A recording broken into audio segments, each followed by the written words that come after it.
Okay, thank you so much, guys, for coming today. We're going to finish off our pregnancy and we'll get into birth control, and that will be the last lecture for this semester.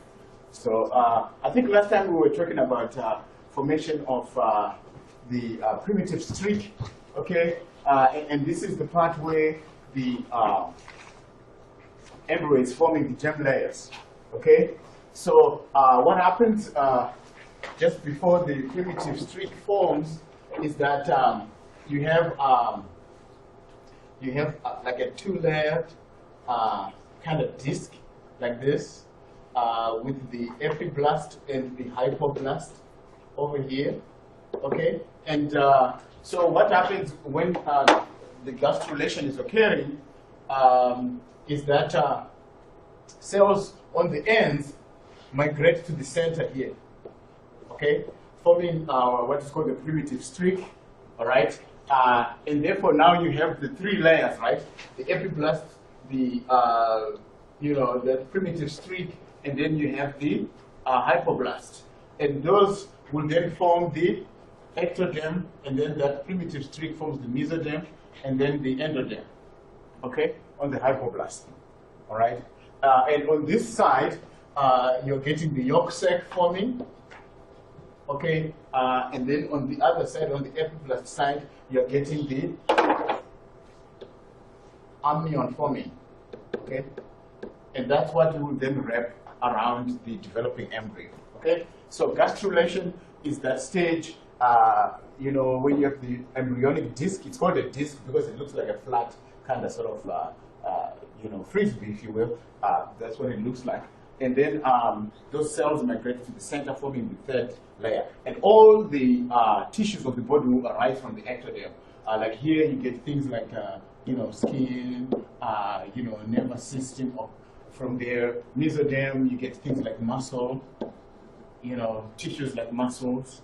And then endoderm, you get digestive tract, things like that. Okay?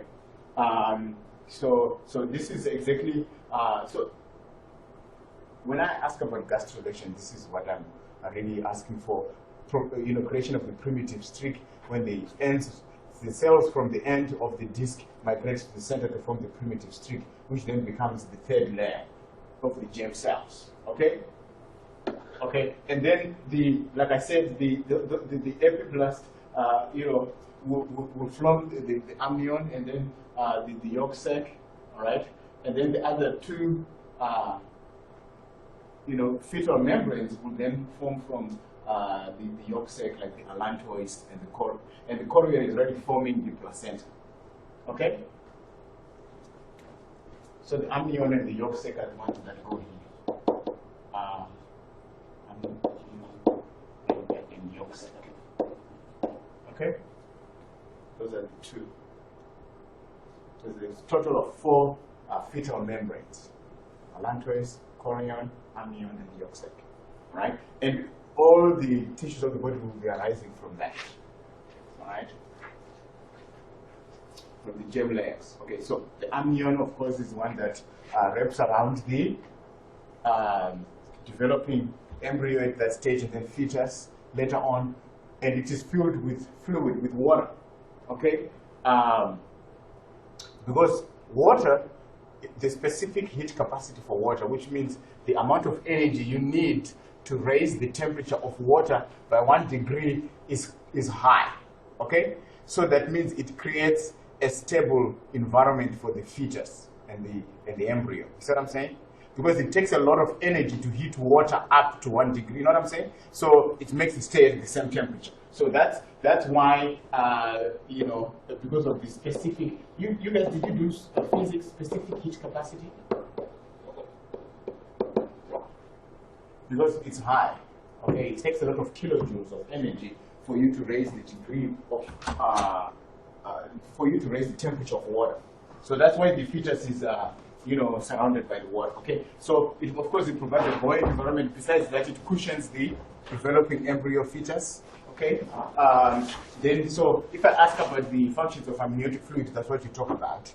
If I ask you to explain why water keeps the internal environment stable, you talk about the specific heat capacity of water. Okay, You understand that now? Okay, good. And then the amniotic fluid, of course, initially comes from maternal blood, but at the end it will be coming from the fetal urine.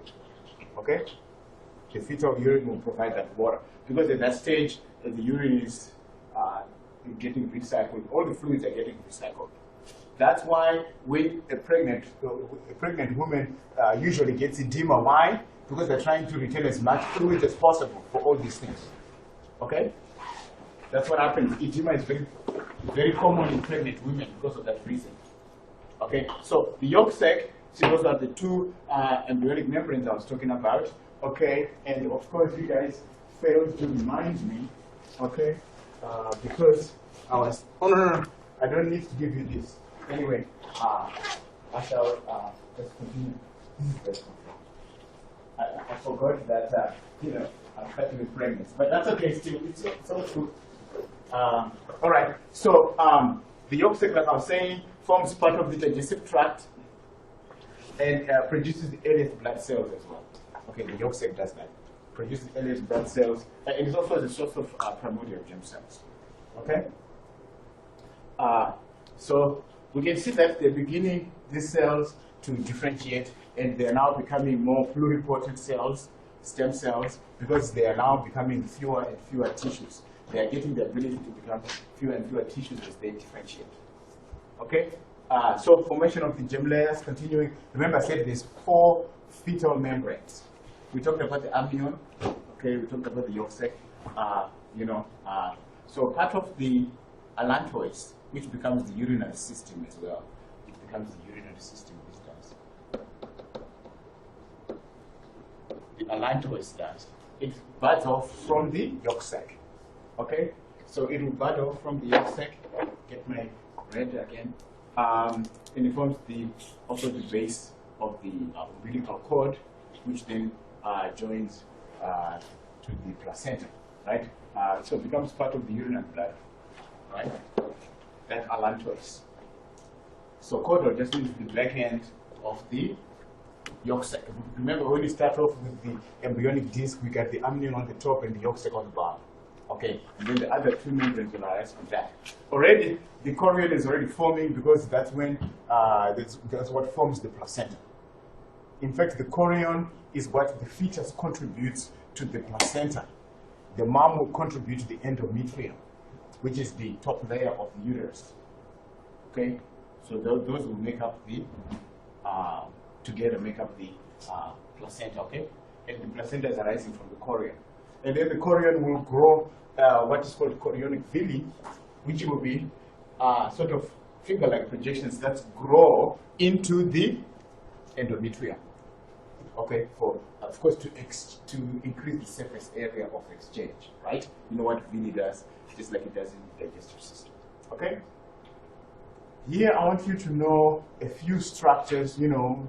As many as you can learn of these germ layers. What arises from these germ layers. Like I was saying earlier on, the mesoderm, M for muscle, mesoderm muscle. It arises from the mesoderm, right? Muscle does. Okay, so in some of the serous membranes and so forth, the ones that demarcate body cavities that don't open to the outside. Okay, so you can look at these cells, and sometimes I might say, oh, can you give me 2 structures that arise from the mesoderm? Okay, the 2 structures that arise from the ectoderm. The ectoderm, as it was, the nervous system arises from that, and it's actually very internal. But and of course skin and so forth, things like that, and teeth, all that, most of the epithelia that contain keratin arise from the ectoderm, right? So, and actually the neural crest does that. And then a few other cells, ectoderm, of course, think digestive endo inside, so digestive tract, the gallbladder, some of the organs of the digestive tract, right? So you should be able to name a few of these. So I want you to be able to do that. Just a few structures for each. So prenatal development, before birth, we'll talk about how some of the major systems develop, some of the major organs, right, and so forth. So, what happens is that it looks like a disc, like this, right? And then when the nervous system forms, it will kind of do this deal. Fold up like this, and then eventually this joins and forms a tube, which forms the neural tube, right? And then from there, you start to get somites growing from the side, okay, from here, and then you get the neural crest over here, okay? And then you get muscles, the structures that become muscles growing on the sides. So that's why you see something like this, and then you see the somites like that, okay? And the nervous system is growing in the middle. And some of the other systems like the respiratory and the digestive will bud off from there, from that, okay? So the nervous system develops from the neural tube when that disc folds up on itself, okay? And so the ectodermal layer on the outside is what actually ends up forming the nervous system, which is actually internal in the end, okay? So the ectoderm, just know the ectoderm forms that neural tube when that disc folds up, right? And then also the neural crystals, form over here, kind of folding up on the top there. And I'll show you a nice picture, you'll see it. And then, of course, like I said, the somites. That's why anything that controls the muscles is called the somatic nervous system, because the somites are the original structures in the embryo that will give rise to muscle. So these are segments all called somites. You see, it looks like that. And that's what it looks like. And I'll show you, it gives rise to the musculature, the vertebral column, and the ribs. So the somites give rise to the skeleton and stuff. So that's why also the mesoderm gives rise to the muscles and the skeletal system. All right? Okay, so just know the basic structure, how these major systems start, like the somites give rise to the muscles, the ectodermal layer, after folding to become a neural tube, gives rise to the nervous system. All right? You see what I was saying, how it folds up? You see, it starts off as a flat disc, and then this is like the notochord that kind of grows. It's like all the backbone animals grow like the notochord, which they eventually becomes the vertebra, okay, the vertebral column. And you see how it folds, the neural plate folds, and then, you form the somites on the side here, and then these neural crest cells form on the end, all right? And then it folds up completely, and then forms a tube, a neural tube, and that's how everything then grows from there. Okay. So I'll talk about a few of the systems, especially the urinary system and the brain, how it grows from that neural tube. Okay. So basically, the brain is got the cerebrum, the midbrain, pretty much, and the brainstem. So you see the rhomboencephalon gives rise to the brainstem. These two parts, which is the medulla and the pons, and then the mesencephalon, which is like the midbrain, gives rise to the last part of the brainstem, the midbrain. Okay. Okay. So that's up there. You see the mesencephalon, midbrain, pons, and medulla arise from the mesencephalon. Okay. I just want you to have an appreciation of just the basic structures that give rise to the brain. So the proencephalon gives rise to the cerebrum, okay? And then it's split into other bits, but just know the proencephalon, cerebrum, okay? And the diencephalon, and then here the midbrain, and then here medulla oblongata, and also the pons. Okay, that's it. All right. Just to appreciate how basically this occurs, and then I'll talk about limbs as well, because the way limbs grow, they start off as limb buds. This is about, it's about 35 days, human embryo, and the way the limbs grow, they grow from proximal to distal parts. So that means it will start growing the upper arm first before it grows the forearm. That's what it means.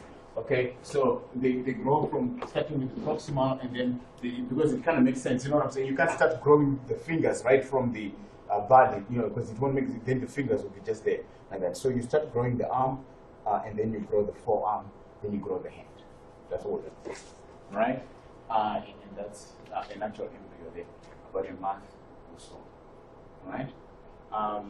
Like I was saying, the other systems kind of sort of develop from the neural tube and they kind of bud off.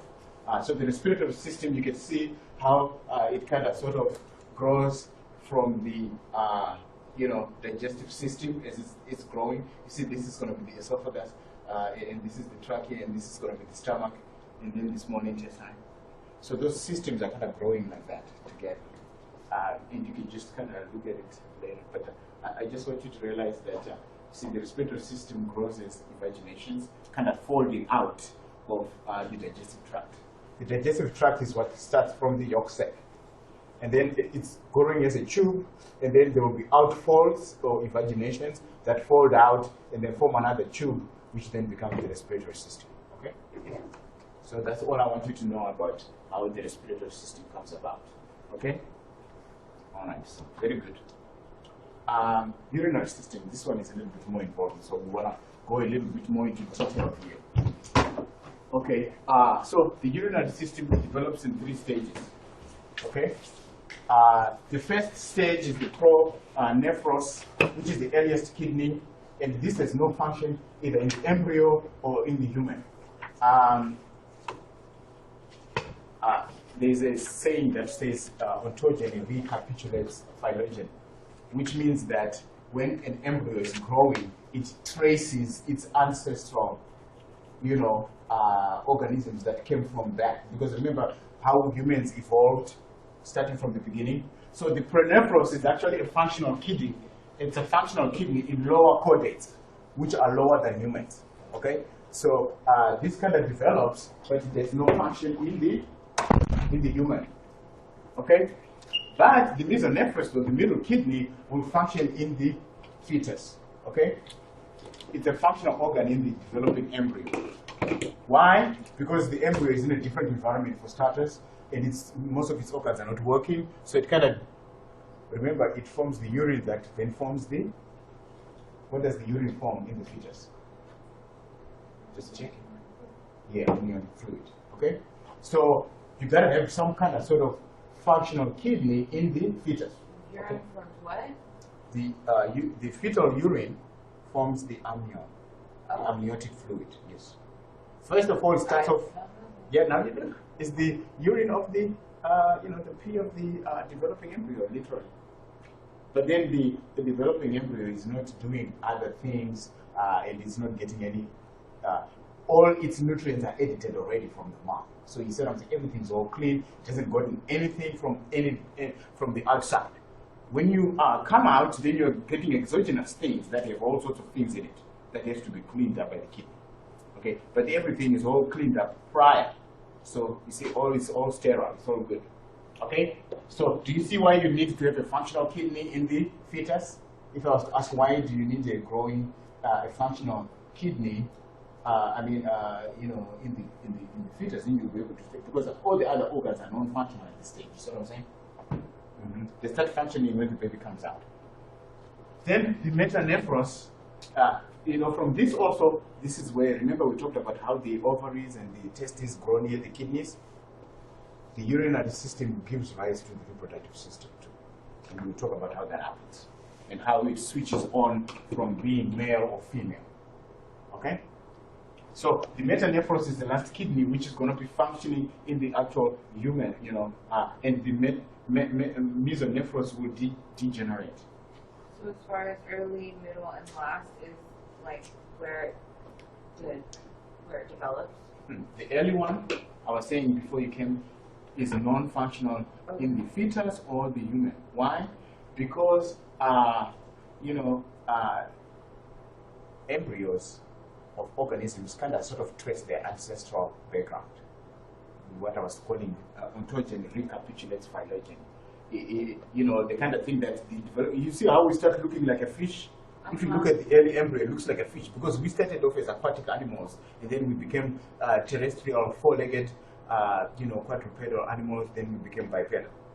You know that we came from the sea, humans. We came from fish called lungfish. We were once aquatic. So now the global warming is gonna do what now? Melt the polar ice, and then it will be all water again. it will probably go back to being fish. So probably all these things, it's cyclical. Yeah. It's true. All the climate, it's cyclical. And we may say, oh, global warming, we're producing too much carbon, all these other, gases, greenhouse gases. But probably that's nature. That's how it goes. Because we started there in the water. Okay, so this pronephros is actually functional in area coordinates which are lower than us. So that kind of sort of gives credence to that, saying that the embryo will trace back its ancestral forms as it's growing. Okay, so anyway, the metanephros is the last kidney that grows, and some of these parts becomes the digestive system, the reproductive system, and I'll show you.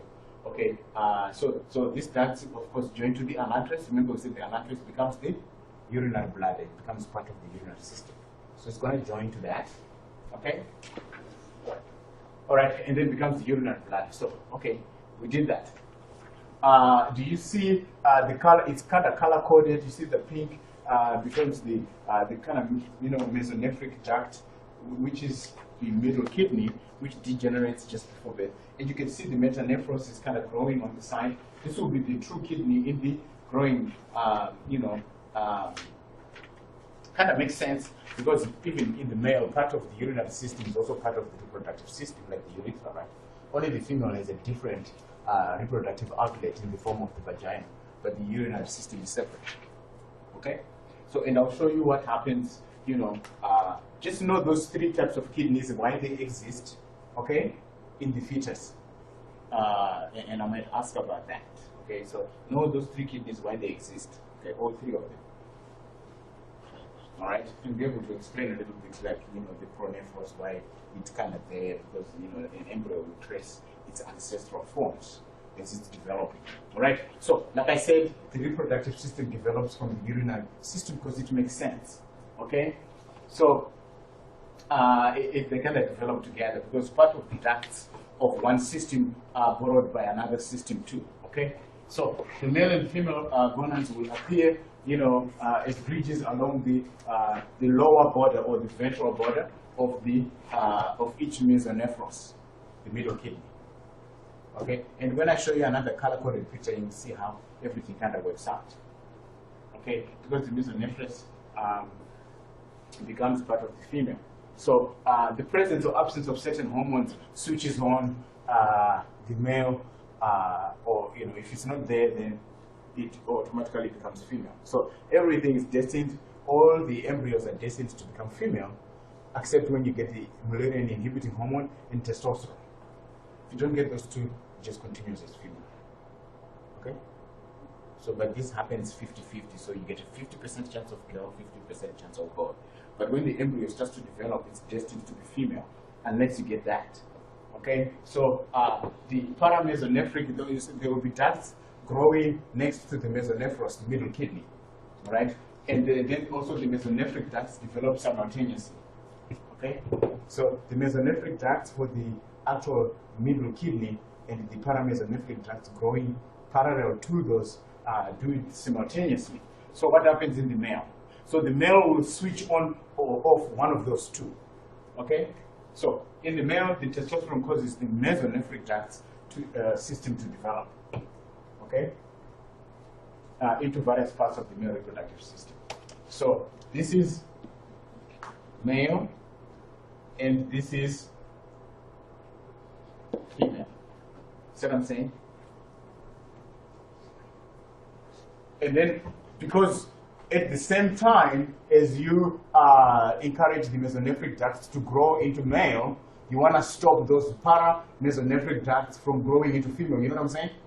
So you have a second hormone called Mullerian inhibiting hormone. So you do both things at the same time. Okay? Because when an embryo is growing, it's growing the paramesonephric ducts and it's growing the mesonephric ducts. At the same time, so that's both sexes right there. Okay? So people will end up coming out with both sexes, like one of them may be a little rudimentary than the other, and the other may be dominant. It's because maybe they didn't secrete enough Mullerian inhibiting hormone.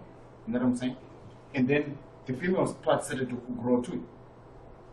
See what I'm saying? So you need those two hormones. So, because usually I like to ask about the development of the reproductive system together with the urinary system. I like to do that because it's kind of fun. Okay, so that's what happens. Testosterone switches on mesonephric ducts. Malaria inhibiting hormone switches off the paramesonephric ducts, because the paramesonephric ducts will grow into female reproductive parts. Okay, so that's how it is. So in the absence of both hormones, this grows and the opposite happens, and then the mesonephric ducts will need testosterone to be switched on. Without testosterone, they will be switched off. You see what I'm saying? So the opposite happens, and then you get a female. And it's the paramesonephric ducts that grow into female. Okay? So I want you to be able to explain that. You see how it's growing up? The ducts that become the vas deferens will be the mesonephros. The mesonephric ducts, you see? Because mesonephric duct becomes male. Paramesonephric ducts at the gonadal ridge forms either the testes or the ovaries, depending on which sex is being switched on. You see now? Okay, you see how these are testes, the blue part, and how the blue part is also the ovaries. See what I'm saying?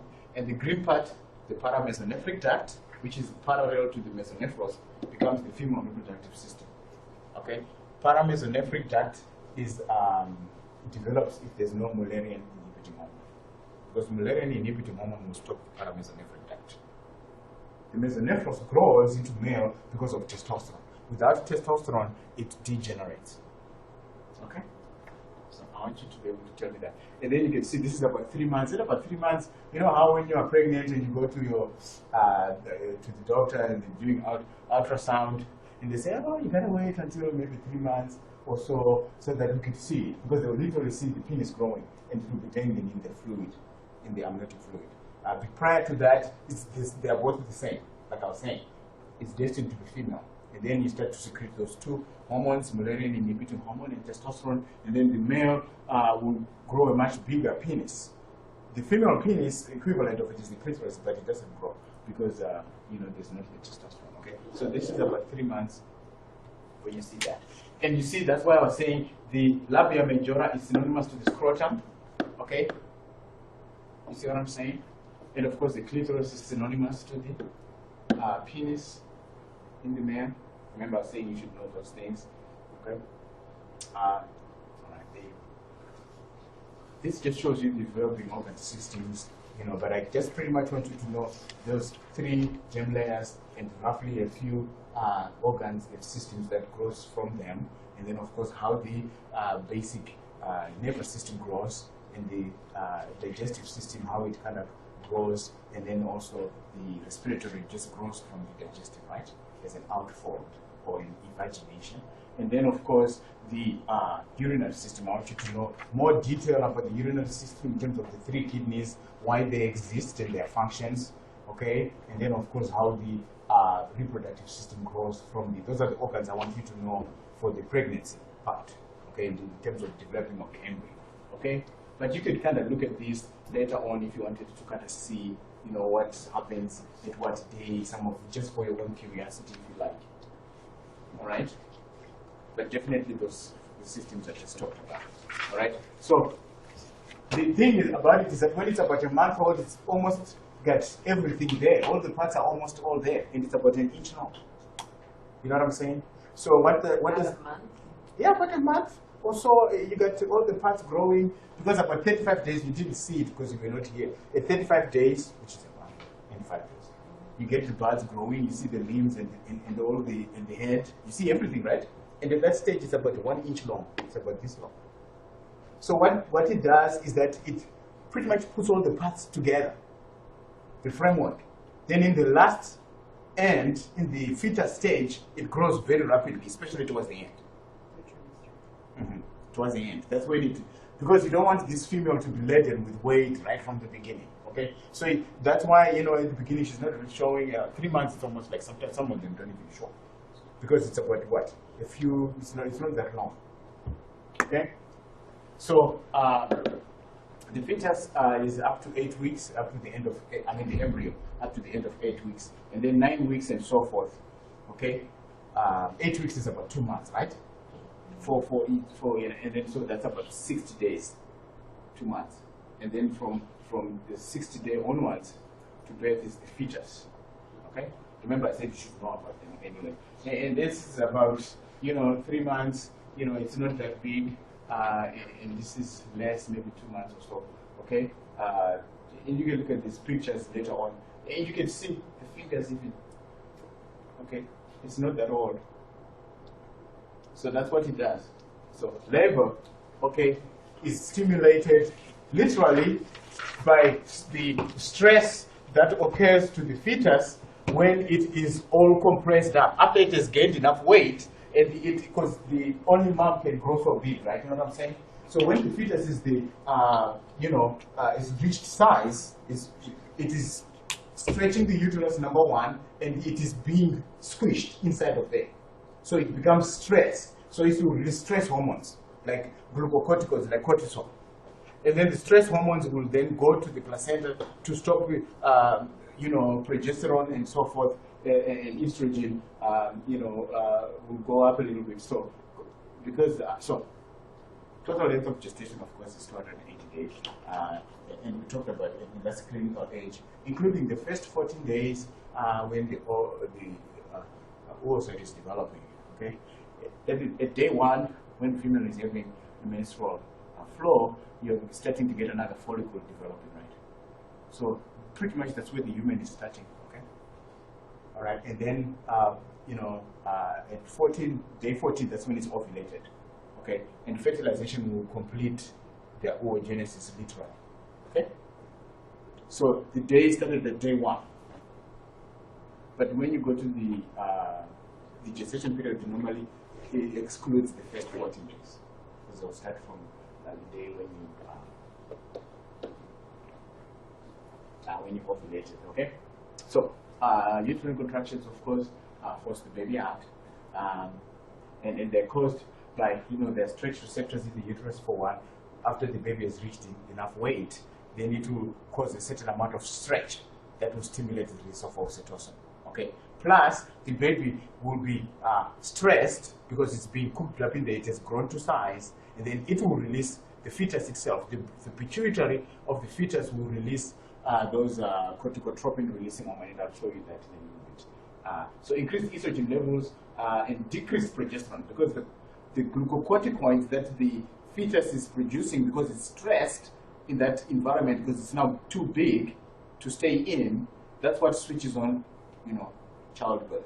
So then it will switch the hormones. It will reduce the progesterone and increase the estrogen, the glucocorticoids will. And then when that happens, it will cause the uterus to start to contract. And then, you see what I'm saying? The glucocorticoids that are released by the fetus, which is not stressed. Glucocorticoids is like cortisol, which I said is a stress hormone. When you're stressed, you release this hormone so that you have nutrient seeking. You try to get nutrients in the body so that you become less stressed. That's why when you're stressed, what happens? You start to eat and you get fat because you do. That's why they call it comfort eating, because it's a survival instinct. When the body is stressed, it thinks we get less glucose. You know what I'm saying? Because glucose is the major energy of the body, right? So they need to stimulate eating behavior. See what I'm saying? So that's why the stress hormones like cortisol, if you constantly releasing them, that's where you can get fat actually. Sometimes, these people, they measure cortisol, they find that it's actually high. And they do a lot of comfort eating because of that stress hormone. Okay? So the stress hormone, the cortisol, it's really not supposed to cause stress. It's really supposed to remedy something by nutrient intake. But because it happens when you are stressed, that's why they kind of call it the stress hormone. But that's not the original intent. You see what I'm saying? It's just like a byproduct of it. So then progesterone is low, and then also, it increases the synthesis of prostaglandins. You know what prostaglandins do? They cause smooth muscle to contract. They will also cause the uterus lining to contract. Okay? So do you see that the fetus really sets it up when the fetus is grown enough? It is the one that actually starts off the childbirth process by releasing glucocorticoids because it's being stressed. Okay? And the number 2 thing that causes labor, if I ask about the 2 factors that cause labor, then you talk about 1, the fetus being stressed and it releases glucocorticoids, and you talk 2 about the uterus being stretched and it will cause the release of oxytocin. You see what I'm saying? All right, because I will ask about some of those things, okay, about labor. All right, very good. So, of course, the labor occurs in 3 stages, okay? First of all, when you go there, after the water broke or something like that, and then they will be measuring the dilation of the cervix. So they measure it so that it's about 10 centimeters, that's when it's good, okay? They won't ask you to push until the cervix is fully dilated, okay? Because if you start to push before it opens up, you could rupture stuff. You know what I'm saying? So they say, don't push yet. Because the thing is the cervix is not dilated enough. When it's dilated enough, then you can push out. Because everything is ready to kind of allow the hairs to come out. Okay, so first stage, cervix dilation, takes depends on the female too, or depends on the number of child. Sometimes it's a very short time. Okay, and then the second stage, of course, the full cervical dilation will, lead to the baby coming out. Okay, and then, of course, after the baby comes out, the afterbirth comes out, and the afterbirth is the placenta. And the placenta is very important that it all comes out. That's why sometimes the doctor will go in and kind of do this deal. Make sure that everything came out. Why? Because if some placenta is left in there, it becomes necrotic, because it's not longer part of the whole thing, it's not attached, it's not getting blood vessels. Oh my God, you get a hysterectomy. That's a big sewing thing. You sew the crap out of it. Because then, it will, Go in and push on you. To get it to come out, because and one of the things it does, you look at it, it looks like an ugly liver actually when it comes out.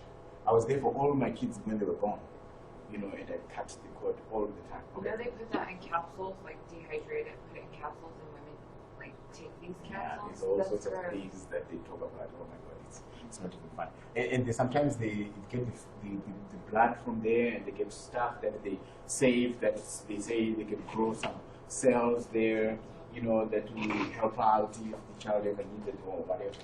But anyway, those 3 stages of pregnancy, know about it. Cervical dilation, baby comes out, and then the afterbirth comes out. Right?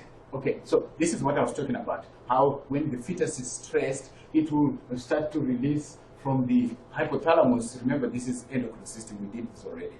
Corticotropin releasing hormone, which causes adrenocorticotropic hormone, and it will cause the cortex, the zona fasciculata of the adrenal gland to produce glucocorticoids. Okay? So we know about this because we did the endocrine system, okay, in AMP1. And then the adrenocortical steroids travel to the umbilical, which is the glucocorticoid, it's cortisol. Goes to the umbilical cord, and then it will go to the placenta. And because remember, the placenta is now producing estrogen and progesterone. It takes over from the corpus luteum. So it will switch off progesterone and switch on estrogen. That's what the glucocorticoid will do, the cortisol. All right? And then when that happens, it will start the uterine contractions. Okay? Because it will cause the posterior pituitary to release oxytocin. Okay? So, and because of that imbalance with progesterone, less progesterone, more estrogen, and also the stretching of the uterus, like I said, is another thing, because the fetus is not big enough. So it will cause a certain amount of stretch, and stretch receptors in the smooth muscle, okay, of the uterus will say, oh my God, we are stretched to the limit right now. And then it will cause oxytocin from the posterior pituitary. Okay, remember we did that in the endocrine system. And then action potential will stimulate the posterior pituitary to release oxytocin. Okay, because again it's connected by the infundibulum to the hypothalamus, and action potentials go down, and then the posterior pituitary release oxytocin, then oxytocin causes the uterine smooth muscle. So if I ask about this, about how labor occurs, and I'm talking about the steps, and starting with the cortisol release, glucocorticoids, you talk about that, and then you borrow from your endocrine system too. Okay? Because we did this stuff when we were doing the endocrine system.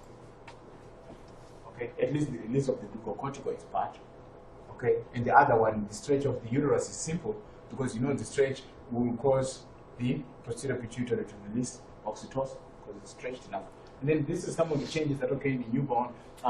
When the baby is born, it will produce this sort of dark fecal matter called meconium. It will have some of the digestive tract and sloughed off cells and things like that, and amniotic fluid and bile. Because when the baby, it will be drinking amniotic fluid and doing that, and it's getting produced, and then you know what I'm saying? It's being recycled. Okay, and so all those things will come out at the beginning before some of these enzymes start to grow. But lactase will be there though, early on, because lactase digests lactose, which is what is in breast milk. Okay, because at that stage, that's the only thing that will, and you're not going to be feeding your baby solids. Why? Your neonate, because their digestive system has not developed yet. You couldn't do that. That's why you don't give them anything. But if you give them formula, okay, it still has lactose in it, or the mom milk, which is better because it has antibodies. The first milk, especially the colostrum. Okay, so that's because the liver does not function for the first 2 weeks. Okay, does not form bilirubin, all those pigments in there. And then lactose can be digested though, but other foods not. Because then that's why you gradually introduce solids to wait for the digestive system to develop. And this is when the time when they're feeding on milk, they'll be waking up every 2 hours, mom. I couldn't do that, waking up all the time to rock my wife to do stuff. But, I don't know why. But, that's because the only food material is lactose. Afterwards, what happens? When they start eating solid, they get to eat more nutrients, more energy, they get to sleep long, and mom can rest. Okay? Ended.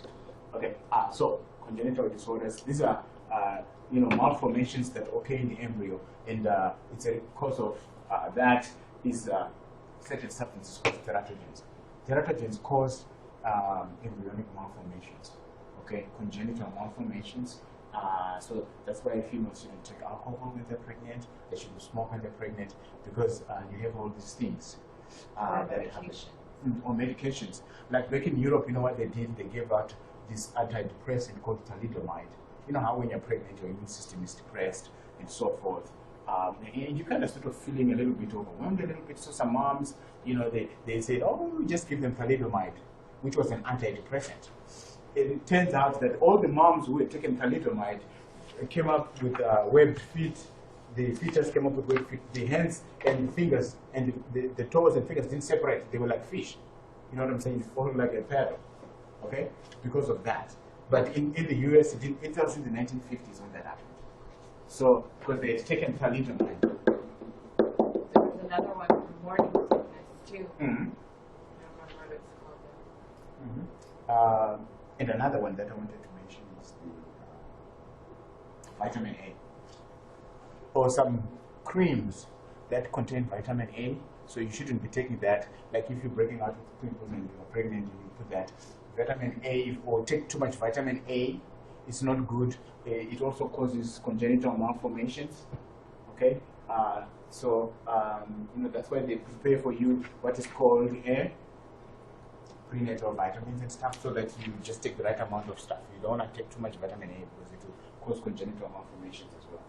And this, I'm not going to play this, but it shows the stages during pregnancy when certain systems are, at the mercy of these teratogens, and they are, vulnerable to these teratogens. Okay, you can listen to it later for your own interest. Okay, but I just want you to be able to tell me that a teratogen, what it is one of the chemicals that cause chemicals that cause congenital malformations.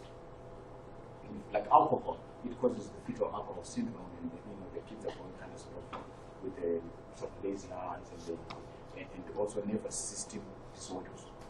Okay, so I want to play this, but you should play it later on. I'll post this. Okay, lactation, of course. Estrogen and progesterone will cause the same kind of effect they do on the uterus. Progesterone causes the glands to form, and estrogen causes the breast tissue to develop. Okay, the secondary female sex characteristic. Okay, during pregnancy, estrogen and progesterone are released in abundant amounts, so they will cause the breast. So that's why after a woman gives birth, the breasts are much bigger because they'll be producing milk too. Okay, Suckling will stimulate the release of prolactin from the posterior pituitary. Okay, prolactin causes the production of milk. Okay, oxytocin causes the release, the letdown of milk. Okay, so oxytocin has got nothing to do with the production of milk or the synthesis of milk or lactose and all those other things. Okay, it is prolactin. So know the difference between prolactin and oxytocin in terms of milk. Prolactin causes the synthesis, oxytocin causes the letdown. Okay, that when it causes those myoepithelial cells that surround the mammary glands to contract, it's oxytocin that does that. Okay, so when the baby is feeding, the information is sent to the pituitary. Okay, and then the posterior pituitary will release oxytocin so that milk will come out, and also the anterior pituitary will release prolactin so that more milk is produced to replenish it in the suckling reflex. And you see those glands in the areola, they will produce an oily fluid that prevents chafing of them. Remember that we said last time. Okay, and that's it.